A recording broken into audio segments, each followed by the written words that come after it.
So for whoever is interested, I'm gonna do an install as we go along for the RapidBike Evo module wiring harness, because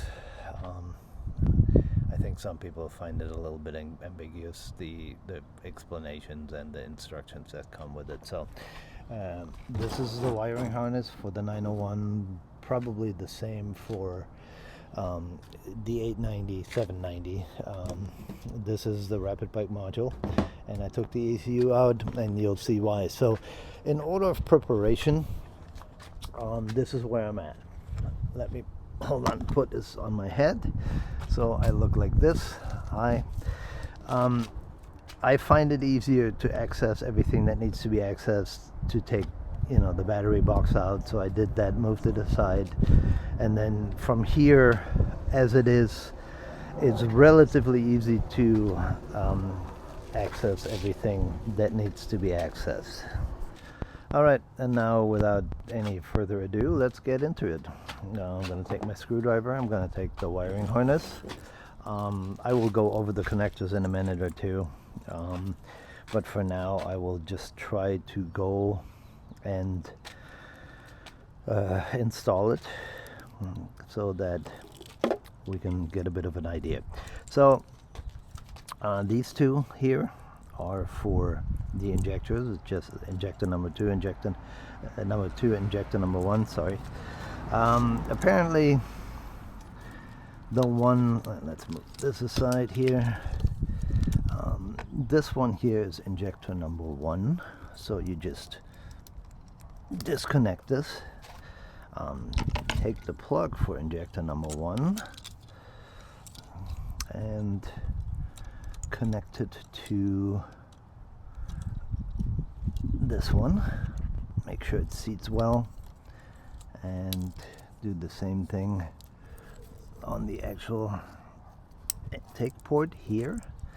Let's do the same for, and these are squeeze connectors. You squeeze that down and that releases it. Do the same for this one here. Connect it and put it in.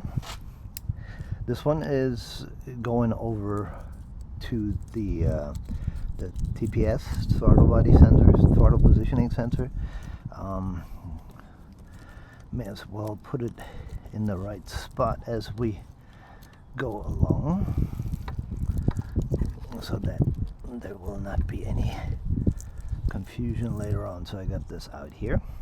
Now I'm going to take the extension of the wiring loom and fiddle it forward. So we got the crank sensor, we got O2 sensor 1 and O2 sensor 2, and since the O2 sensors are different, I don't think this will be a big issue. So let's just move this in here and over here. I will clean that up later, but for now it's just at the point of getting to where we need to be. So okay, here we got the connector.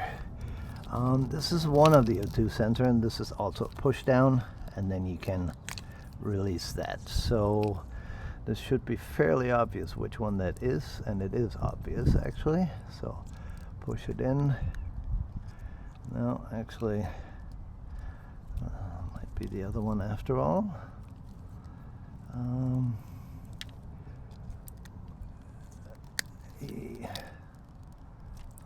Yes, it should be. Oh, this way around, sorry. Okay, push it in, first connect it, done, and then take the other side and connect this here.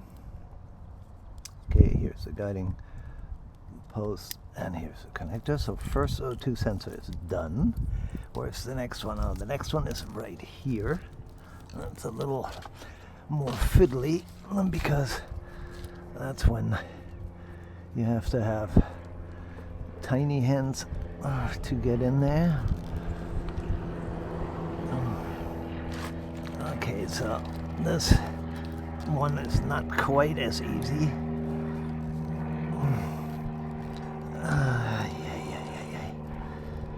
Okay, so this one sucks.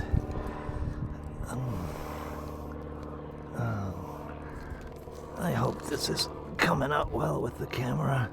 Oh, there you go, got it. Again, take this board here, get it in, and then, okay, this one is not quite as easy. Okay.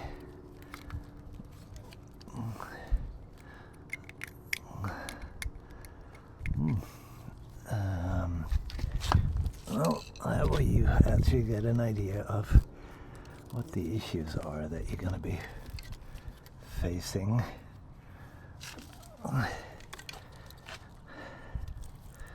Let's see.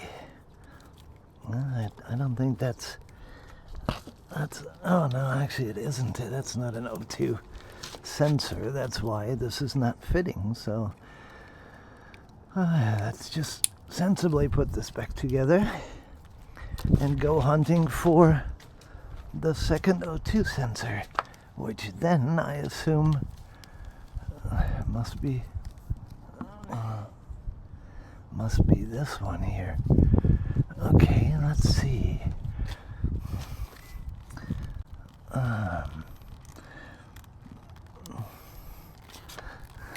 Okay. Is it this one? And that one is a pull-up connector. Yeah, this is the one. Okay, so here are the two cables from the RapidBike wiring harness. So this should be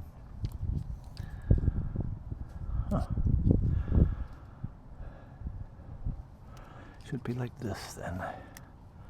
Yes, it is, which means this here should go in like this. And yes, it does. Clicks into place. I'm going to deal with cleaning that up and tightening it in later. That I don't need to waste video time for that. So we got both O2 sensors connected. We got both injectors connected. The next step is the crank position sensor, which is easily identified because it's this blue one here, and that's also a simple squeeze. So we're gonna connect this and this. Okay, I'm now gonna take a little bit of time to clean that up a little bit and organize it, and then we'll get to the last step, which is the second to last step, which is the TPS connection. So, all right. So just because it is exposed to the environment, what I decided is that I'm gonna solder this up a little bit to give this a little protection against weathering and stuff like that. So that should be fine. And now we can proceed with the actual TPS port. So it is right here, and this is a click connection, so it actually locks when you press it in, and it unlocks when you push it out. And then when you unlock it, you can actually take the plug out, but be careful so that you don't break anything. And then it is advisable, even though you're doing it with a posy tap, to just make sure that you have some working space, that not stuff is not in the way. The wire that is supposed to be connected is this one here. So I'm gonna take the posy tap, and I'm gonna take some dielectric grease, and I'm gonna disconnect the posy tap get the button in here, put some dielectric grease around here, just a little bit, doesn't take a lot. I just don't want any corrosion to be introduced to that. And then lock it in. You know, you just basically tighten it, make sure that no other wire is affected, and tighten it very well, and hopefully this will do the trick. I mean, I guess we'll find out. If that doesn't work, I go my favorite route with a more permanent connection. I'm gonna solder it in, but for now I'm gonna try to do it this way. So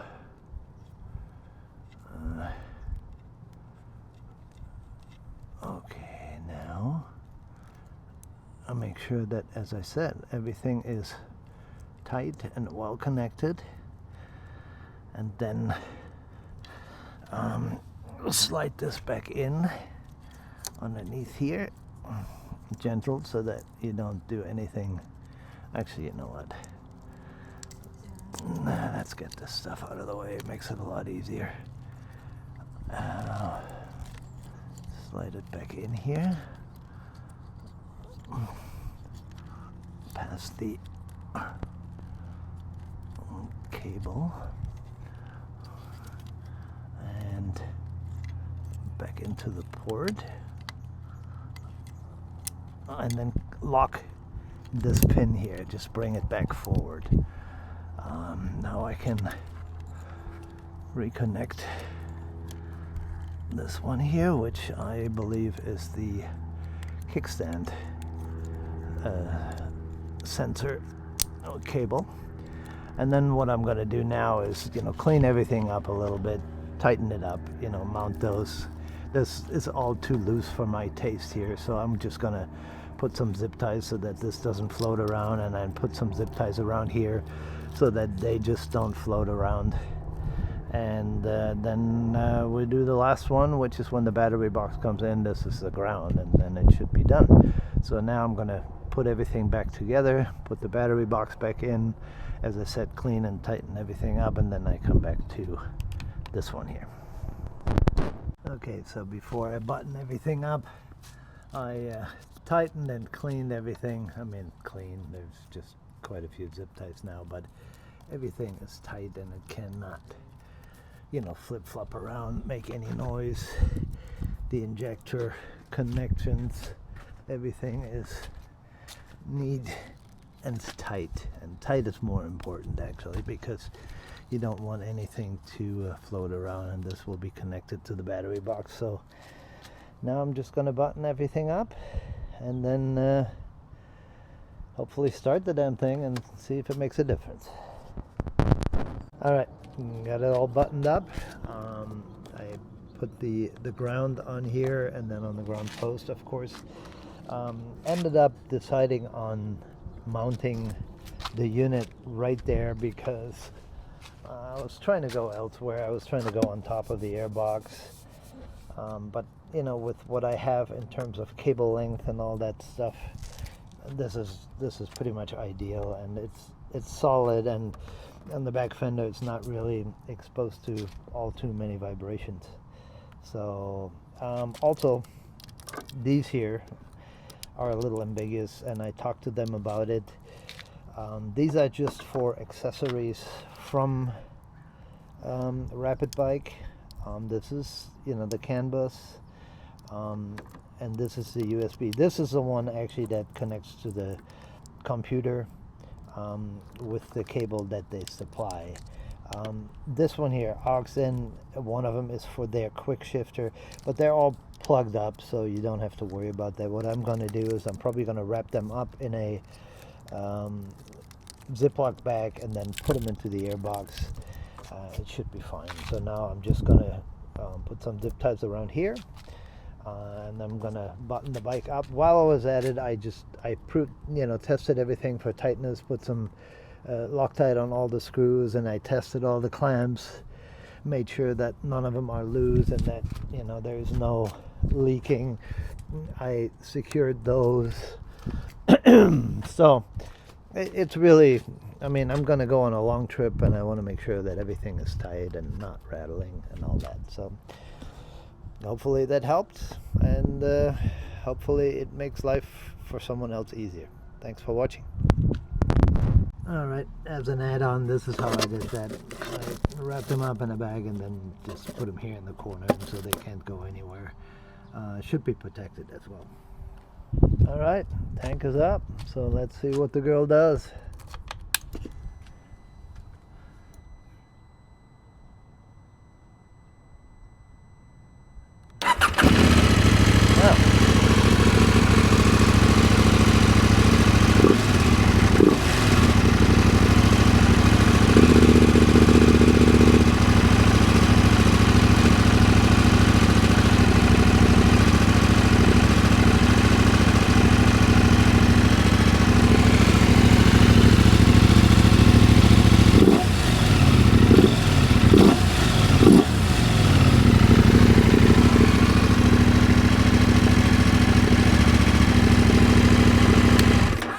Well, she started up, so I guess I did everything correct.